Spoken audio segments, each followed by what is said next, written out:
On vous répète tout le temps que le temps guérit toutes les blessures. C'est des conneries. Le temps, il guérit rien du tout. Il se contente de mettre un peu de poussière sur la plaie, du silence, et si t'as de la chance comme moi, une bonne couche d'or par-dessus Ictoré à des matins comme ça, tu te réveilles et t'as l'impression que le monde est à toi. Ce mardi-là, c'était exactement ça. Il était 6h30, Paris ouvrait à peine les yeux. De ma baie vitrée, là-haut, dans mon Penthouse avenue Montaigne, la ville avait cette couleur bleu acier, un peu froide. Franchement, le silence, c'est ça le vrai luxe. Oubliez les bagnoles de sport, les montres suisses, les costumes hors de prix. Le vrai luxe, c'est de pouvoir boire son café sans entendre un seul klaxon, juste le bruit de la machine qui te coule un espresso parfait. J'avais ma tasse en main, je me sentais bien, puissant, intouchable. Pour le monde entier, j'étais Alexandre Valmont, le requin de la finance, le type qui bouffe des entreprises au petit tiers-déj. Mais bon, ce matin-là, faut croire que le karma avait décidé de me remettre à ma place. L'ascenseur privé a fait son petit ding habituel. C'était Charles, mon assistant. Un type efficace, muet, comme une tombe. Il a posé le courrier sur la console en marbre. « Bonjour, monsieur Valmont, tout est prêt pour 8 heures. » Je l'ai remercié, il a filé. Ni vu, ni connu. Je me suis approché du tas de paperasse. D'habitude, c'est toujours la même chose. Des rapports, des invitations pour des galas chiants, où tu pédètes une fortune pour manger du poisson froid. Bref, la routine. Sauf qu'au milieu de tout ça, il y avait ce truc. Une enveloppe. Elle faisait tache, mais d'une force. Couleur crème, papier épais, avec des dorures partout. Le genre de machin, m'as-tu vu, qui essaie trop fort de faire riche, mais qui fait juste nouveau riche. J'ai posé ma tasse. J'ai hésité un quart de seconde. Pourquoi ? Parce que cette écriture, je la connaissais par cœur. Ces lettres larges, agressives, au stylo violet Elisa. Là, j'ai senti un truc bizarre. Pas de la peur. Non. Juste mon estomac qui s'est noué d'un coup. Comme si mon corps se souvenait d'une droite que j'avais prise il y a longtemps. J'ai déchiré l'enveloppe. J'ai sorti le carton. Elisa et Julien ont l'immense joie de vous convier. J'ai cru halluciner. Elisa et Julien. Les noms dansaient devant mes yeux. Et là, croyez-moi ou pas, mais le marbre, la tour Eiffel, le café, tout a disparu. J'ai pris une claque retour vers le passé. Direction. 5 ans en arrière. L'odeur. C'est ça qui m'a frappé en premier. Cette odeur de moisi, d'humidité. On habitait dans ce rez-de-chaussée pourri à Saint-Ouen. Je me revois, assis sur ce vieux clic-clac défoncé, un ressort qui me rentrait dans la cuisse. Je fixais le lino décollé, et ce bruit, screech, le bruit du gros scotch marron. Elisa faisait ses cartons. Le pire, c'est qu'elle pleurait même pas. Si elle avait chialé, j'aurais pu essayer de la consoler, mais non. Elle était froide, efficace, en mode robot. Elle empilait ses affaires avec une rage contenue. « Tu vas rien dire ?» J'avais lâché, la voix en miettes. Elle s'était arrêtée. Elle s'est retournée vers moi. Ce regard, je l'oublierai jamais. Il n'y avait pas de haine. C'était pire, de la pitié. Comme si elle regardait un chien boiteux qu'on va devoir piquer. « Tire quoi ?» dit Alex. Elle a soupiré, comme si j'étais un gosse un peu lent. « Faut arrêter les frais. Regarde-nous. Regarde cet appart. » Elle a fait un geste vers la pièce sombre. « T'as 27 ans, mec. Et t'as quoi ? Des rêves ? Des plans foireux ? T'inquiète, chérie, mon appli va cartonner. » Mon œil, où est ? En attendant, c'est qui raque pour les courses ? C'est qui angoisse pour le loyer ? C'est Bibi. Je bosse dur, Elisa. Tu bosses dans le vent. Elle m'a coupé net. T'es gentil, Alex. T'es un mec bien. Mais la gentillesse, ça paie pas les factures. Tu manques tellement de niaque. T'as pas les crocs. Tu te laisses porter. Tu galères et tu m'entraînes avec toi. Elle a repris son scotch. Scratch. Julien, lui, il rêve pas, il fonce. Julien. C'était la première fois qu'elle me balançait son nom à la figure un collègue à elle. Julien vient de passer cadre, elle a continué. Il vient d'entrer à la Banque Atlantis. Il a un plan sur 10 ans, une baraque, une situation. Toi, t'es un boulet, Alex. Et j'ai pas tant envie de couler avec toi. Elle a pris son sac. Elle a ouvert la porte. Le froid est rentré. Un jour, tu me remercieras. Elle a dit sans se retourner. Faut toucher le fond pour comprendre qu'on n'est rien. Salut, Alex. Boum. La porte a claqué. Et je suis resté là, comme un con, dans le silence de cet appart vide. J'ai même pas bougé. J'étais K.O. debout. Elle m'avait tué. Retour à la réalité. J'ai cligné des yeux. J'étais de nouveau chez moi dans mon penthouse. Mon café était froid. J'ai regardé l'invitation. Je l'ai retournée. Il y avait un petit mot écrit au stylo derrière. « Viens, ça te fera sortir un peu. Et au moins, tu mangeras un vrai repas pour une fois. On t'en veut pas. » J'ai lâché un petit rire nerveux. « C'est une blague. Tu mangeras un vrai repas. » Elle croyait vraiment que j'étais encore ce mec sur le canapé. Dans sa tête, je devais encore être en train de galérer à compter mes centimes pour acheter des pâtes. En fait, si elle m'invitait, c'était pas pour être sympa. C'était pour le show. Elle voulait que je vienne voir sa réussite. Elle voulait que je voie Julien, le winner, pour bien m'enfoncer le nez dans mon échec. J'ai balancé l'invitation sur la table basse. J'ai attrapé ma tablette. L'écran s'est allumé sur mes news échos. Et là, le truc de dingue. Le gros titre, en rouge et noir, fusion historique. Alexandre Holdings rachète le groupe Atlantis pour 4,2 milliards. J'ai bugué une seconde Atlantis. La banque, sa banque, la boîte de Julien. Un sourire s'est dessiné sur mes lèvres. Mais pas un sourire sympa, un sourire de prédateur. Le genre de sourire que t'as quand tu sais que tu as les 4 as et que l'autre en face parie sa chemise. J'ai tapoté l'écran. J'ai ouvert la base de données RH de ma nouvelle boîte. J'ai tapé Julien, bingo. Sa photo s'est affichée. Une tête de vainqueur, sourire forcé, cravate bleue. Julien B, senior manager, N+1, directeur d'agence, N+10. Moi, je me suis laissé tomber dans mon fauteuil en cuir. Faut croire que le destin est un sacré farceur. Elisa allait épouser ce type parce qu'il était arrivé. Elle m'invitait pour me foutre la honte. Ce qu'il savait pas, ce que personne savait, c'est que, depuis ce matin 9h, je suis le patron du marié. Je tiens sa carrière, ses primes, son avenir. Tout ça dans le creux de ma main. Je peux le promouvoir ou je peux l'envoyer trier des dossiers au sous-sol en Alaska. J'ai regardé sa photo. J'ai regardé l'invitation. La colère que j'avais en moi depuis 5 ans, cette rage qui m'a fait bosser 20 heures par jour, elle a changé d'état. Elle est devenue glaciale. J'allais pas déchirer ce carton. Ah ça non, j'allais y aller. J'allais me pointer là-bas avec mon meilleur costume, ma plus grosse bagnole, et j'allais m'asseoir au premier rang pour compter les points. J'ai appuyé sur l'intercom. « Charles ? Oui, monsieur. Annulez tout pour samedi, même les Qataris. »« Tout ? Mais monsieur, tout, j'ai dit, j'ai un mariage. »« Bien, je m'occupe du cadeau. »« Non, Charles, j'ai fait une pause, juste pour le plaisir. »« Le cadeau, c'est moi. Préparez la Rolls et sortez le costume Sifonelli. Je veux que ce soit un carnage. » Le samedi est arrivé vite, trop vite pour eux, sans doute, mais pour moi, c'était une éternité. J'ai passé la semaine à gérer la fusion, à signer des documents qui allaient changer la vie de milliers d'employés, dont celle de mon cher Julien. Mais dans un coin de ma tête, j'étais déjà à ce mariage. Le matin du jour J, je suis descendu dans mon dressing. Faut que vous compreniez un truc. À ce niveau-là, s'habiller, c'est pas juste se couvrir. C'est mettre une armure. C'est choisir les armes avec lesquelles tu vas affronter le monde. J'ai laissé tomber les costumes flashy. J'ai laissé les marques voyantes aux amateurs, ceux qui ont besoin d'un logo énorme sur le torse pour prouver qu'ils existent. J'ai opté pour du sur-mesure. Un Sifonelli coupe bespoke.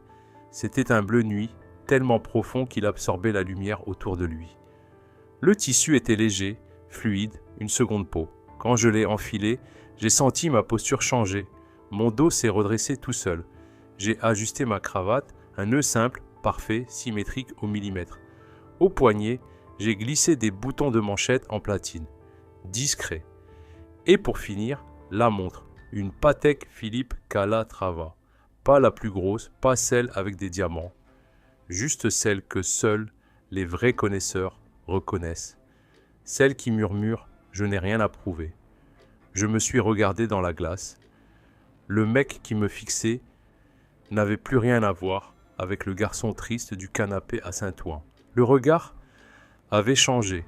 C'était le regard d'un homme qui a traversé l'enfer et qui en est revenu propriétaire des lieux.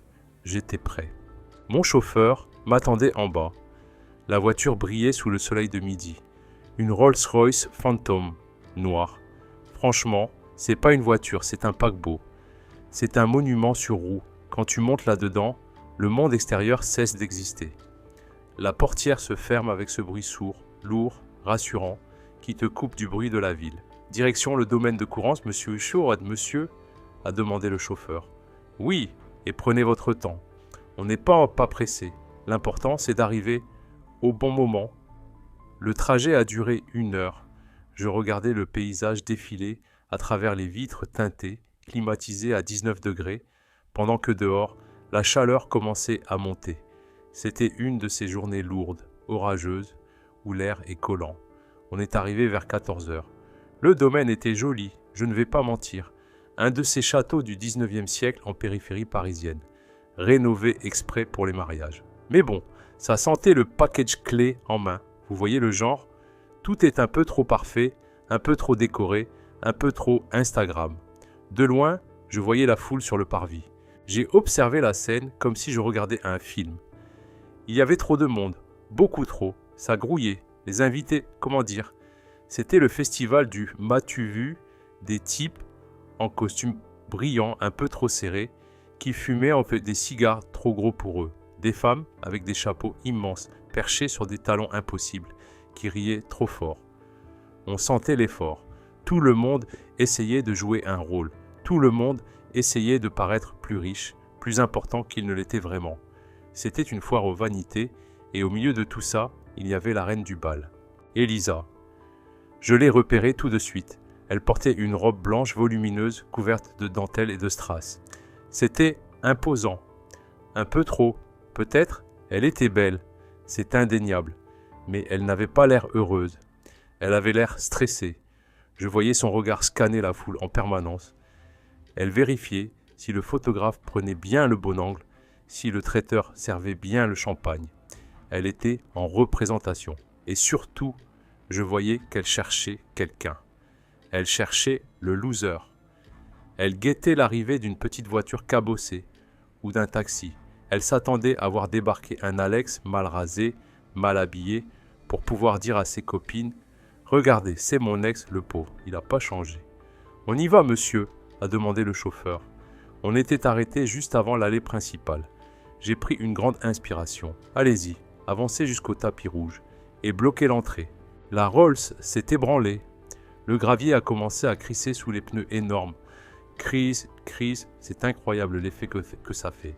D'abord, une tête s'est tournée, puis deux, puis un groupe entier. La conversation s'est arrêtée par vagues. Les rires se sont éteints. La musique du quatuor à cordes a semblé devenir ridicule face à la majesté du véhicule qui approchait. La voiture avançait au pas. Lentement, comme un prédateur qui n'a pas besoin de courir, je voyais les visages se coller aux vitres teintées, essayant de voir qui était à l'intérieur. C'est qui ? Tu as vu la caisse ? C'est le marié ? Non, le marié était là-bas. Le chauffeur a immobilisé le monstre pile devant les marches. Il a coupé le moteur. Silence total. Juste le vent dans les arbres et le bourdonnement lointain d'un drone qui filmait le mariage. J'ai vu Elisa se figer, sa coupe de champagne à mi-chemin de ses lèvres. Elle a plissé les yeux. Elle ne comprenait pas. Ce n'était pas dans le script. Le chauffeur est sorti. Il a contourné la voiture avec ce calme olympien des pros. Il a posé la main sur la poignée de ma portière arrière. Mon cœur, il battait même pas plus vite. J'étais calme, d'un calme terrifiant. La porte s'est ouverte. Là, j'ai attendu une seconde. Juste pour l'effet, j'ai vu les pieds des invités, les chaussures poussiéreuses, puis j'ai posé mon pied à terre. Un soulier en cuir patiné, impeccable. Je me suis extirpé de l'habitacle et je me suis redressé de toute ma hauteur. J'ai fait ce geste, vous savez, celui qu'on fait instinctivement. J'ai fermé le bouton de ma veste. Clic. Puis j'ai ajusté mes manchettes. Je n'ai regardé personne. J'ai juste regardé droit devant moi, vers l'entrée du château. J'ai senti le poids des regards. C'était physique, c'était lourd, mais c'était pas les mêmes regards qu'il y a 5 ans. C'était pas de la pitié, c'était de la fascination et de la peur. À cet instant précis, le contraste était violent. À côté de moi, les hommes qui bombaient le torse 2 minutes avant avaient l'air de gamins déguisés. Leurs costumes semblaient fripés, leurs attitudes maladroites. La vraie puissance, ça ne fait pas de bruit. Ça n'a pas besoin de crier, ça arrive que ça se pose. et ça change l'atmosphère de la pièce. Et là, nos regards se sont croisés. Elisa m'a vu. J'ai vu le moment exact où son cerveau a connecté les points. Elle riait avec une demoiselle d'honneur. Son rire s'est étranglé dans sa gorge. Ses yeux se sont écarquillés comme des soucoupes. Sa main a tremblé. Le champagne a failli y déborder. Pendant une fraction de seconde, j'ai vu de la panique pure sur son visage. Elle ne s'attendait pas à ça. Elle avait écrit une histoire où j'étais le crapaud. Et là, devant elle, sans dire un mot, je venais de brûler son livre. Mais je la connais, Elisa. C'est une battante, ou plutôt c'est une teigne. La panique a laissé place à la colère. Je l'ai vue serrer les dents. Elle a posé son verre avec un bruit sec sur une table haute. Elle a relevé le menton, a lissé sa robe d'un geste nerveux et elle a commencé à marcher vers moi. Non, elle ne marchait pas. Elle fonçait. Elle fendait la foule comme un brise-glace. Elle venait défendre son territoire. Elle venait s'assurer que je ne vole pas la vedette à son précieux Julien. Les invités s'écartaient sur son passage, sentant l'orage arriver. Je suis resté immobile, les mains le long du corps, un demi-sourire aux lèvres. « Viens, Elisa, viens te jeter dans la gueule du loup. Tu ne le sais pas encore, mais la fête est finie. » Elle m'est tombée dessus avant même que j'aie pu faire 10 mètres. Franchement, c'était une performance d'actrice digne d'un Oscar. De loin, pour les invités qui nous regardaient avec leur coupe de champagne, ça ressemblait à une scène touchante. La mariée radieuse qui vient accueillir son vieil ami. Elle avait plaqué ce grand sourire Colgate sur son visage. Vous savez, le genre qui fait mal aux joues tellement il est forcé. Mais quand elle est arrivée à ma hauteur, l'ambiance a changé direct. On était assez près pour que personne ne nous entende, mais assez loin pour qu'on nous voie. Son sourire est resté figé, mais ses yeux lançaient des éclairs. Si le regard pouvait tuer, j'aurais été foudroyé sur le gravier. Elle s'est plantée devant moi, me bloquant le passage. Elle s'est penchée un peu, toujours avec ce faux sourire crispé, et elle a sifflé entre ses dents un vrai cobra. « C'est quoi ce cirque, Alex ? Qu'est-ce que tu fous ?» Je l'ai regardé. J'ai gardé les mains dans les poches, décontractées. « Bonjour à toi aussi, Elisa. Félicitations. Belle robe, un peu chargée, mais ça te ressemble. » Elle n'a pas apprécié. Son regard a dardé vers la Rolls garée, juste derrière moi, puis il est revenu sur mon costume. Elle m'a scanné de la tête aux pieds, comme si j'étais une contrefaçon bon marché. Elle a eu un petit rire nerveux, méprisant. Le genre de rire qui cherche à faire mal. « Sérieusement, tu as loué la voiture ? Tu as claqué tes économies de l'année pour louer une Rolls et un costume pour m'impressionner ? C'est ça ton plan ?» Elle a secoué la tête, l'air dégoûté. « C'est pathétique, Alex, c'est tellement toi, toujours à faire semblant, toujours à jouer un rôle qui n'est pas le tien. Tu crois que les gens sont dupes ? On sait tous les deux que tu repars en métro ce soir. » Elle a fait un pas de plus. Elle a envahi mon espace personnel. C'est une tactique d'intimidation classique. Elle a posé sa main sur mon avant-bras. Pour la galerie, c'était un geste affectueux. En réalité, ses ongles s'enfonçaient dans le tissu de ma veste. Elle voulait me faire comprendre qui était le patron. Elle a baissé la voix, et là, c'est devenu venimeux. « Écoute-moi bien, espèce d'idiot. Julien va arriver d'une minute à l'autre. C'est son jour, tu comprends ça ? C'est son moment de gloire. » Elle a marqué une pause, pour être sûr que je comprenne bien. « Il vient d'avoir une promotion énorme à la banque. Il est senior manager maintenant. Il est important. Il a des responsabilités que tu peux même pas imaginer. Alors je t'interdis. Tu m'entends ? Je t'interdis de lui faire pitié. » J'ai failli éclater de rire. Senior manager. Si elle savait que le senior manager en question était techniquement un point minuscule sur l'un de mes tableurs Excel. Mais je n'ai rien dit, j'ai laissé couler. Elle a continué, serrant mon bras encore plus fort. Ne commence pas à lui parler de tes galères pour lui gratter un boulot ou un piston. Ne gâche pas notre standing avec ton odeur de pauvre. On a invité du beau monde, des gens de la banque, des directeurs. Si tu bouges une oreille de travers, si tu nous fous la honte, je te fais virer par la sécurité, c'est clair ? J'ai baissé les yeux sur sa main crispée sur ma manche. C'était drôle. Elle pensait me tenir. Elle pensait me dominer. Lentement, avec une délicatesse exagérée, presque insolente, j'ai levé ma main, j'ai saisi son poignet. Et j'ai retiré sa main de mon costume. comme on enlève une tache, comme on retire une feuille morte gênante. J'ai lâché son poignet, j'ai lissé ma manche, comme si son contact m'avait sali. Puis j'ai planté mes yeux dans les siens.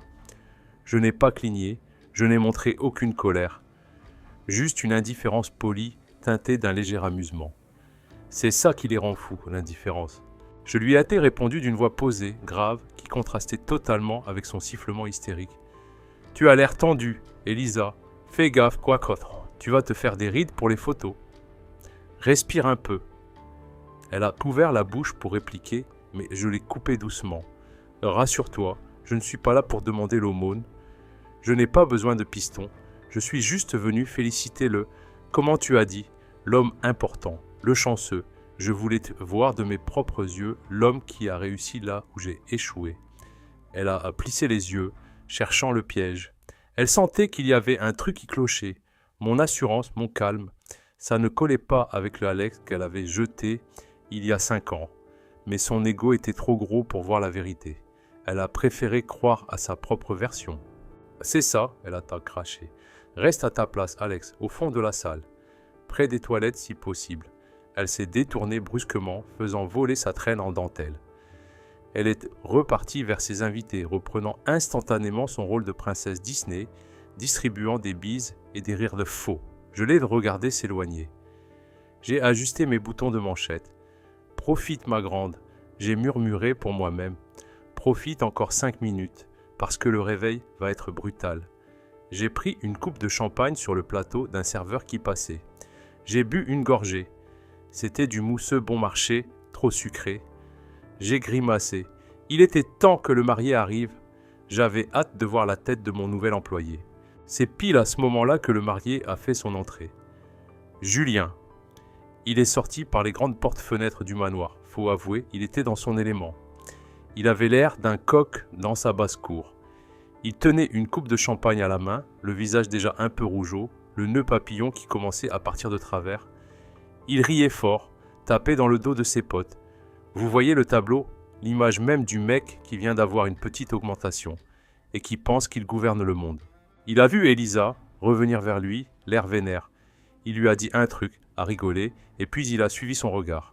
Il s'est tourné vers moi. Au début, il n'y avait aucune reconnaissance dans ses yeux, juste le scan basique d'un rival. Il a vu un type bien sapé, mieux sapé que lui, avec une prestance qu'il n'aura jamais. Il a froncé les sourcils. Il devait se demander, c'est qui ce mec qui a plus de gueule que moi à mon propre mariage? Il a commencé à marcher vers moi, le torse bombé. Il voulait marquer son territoire. « Hé, c'est qui l'ami? On se connaît ?» Il a lancé à quelques mètres, la voix un peu pâteuse. Je n'ai pas bougé d'1 millimètre, j'ai simplement attendu qu'il rentre dans la zone de tir. Quand il est arrivé à 3 mètres, le temps s'est arrêté. Quelque chose a changé dans son regard. Il s'est stoppé net, comme s'il venait de percuter un mur invisible. Il a plissé les yeux, j'ai vu les rouages tourner dans sa tête à toute vitesse, clac, clac, clac. Il avait vu mon visage quelque part, récemment, très récemment, ce matin pour être exact, sur une photo obligatoire envoyée à tous les employés du groupe Atlantis à 9h. Une photo en tête de l'email intitulée en rouge « Mot du nouveau président directeur général ». La transformation, franchement, c'était magique. C'était comme regarder un ballon de baudruche se dégonfler en 2 secondes. La couleur a quitté son visage d'un coup. Il est passé du rougeau festif au gris, puis à un blanc cireux, couleur papier mâché. Sa mâchoire s'est décrochée. La coupe de champagne dans sa main a commencé à trembler. Le liquide doré s'agitait frénétiquement, débordant sur ses doigts, mais il ne le sentait même pas. Il a avalé sa salive avec difficulté. J'entendais presque le bruit de sa déglutition. Ses yeux faisaient des allers-retours paniqués entre mon visage et mes chaussures, comme s'il cherchait une trappe pour disparaître sous terre. Elisa, qui l'avait rejoint, n'avait rien capté. Elle était encore dans son film. Elle a attrapé son bras, toute fière. « Chérie, c'est juste Alex mon ex, tu sais, le tocard dont je t'ai parlé. Dis-lui de dégager s'il nous dérange. » Julien s'est tourné vers elle avec une violence soudaine. La peur le rendait agressif. « Tais-toi !» il a sifflé, la voix étranglée. « Bon sang, Elisa, ferme-la !» Elle a reculé, choquée. Mais Julien, il s'est retourné vers moi. Toute son arrogance de petit chef avait disparu. Il s'est voûté, rentrant la tête dans les épaules.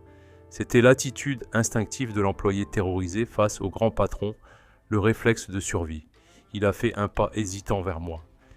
Il a essuyé ses mains, moites et pleines de champagne sur son pantalon de costume, avant de me l'étendre, puis de se raviser, ne sachant pas s'il avait le droit de me toucher. « Mais, monsieur le président ?»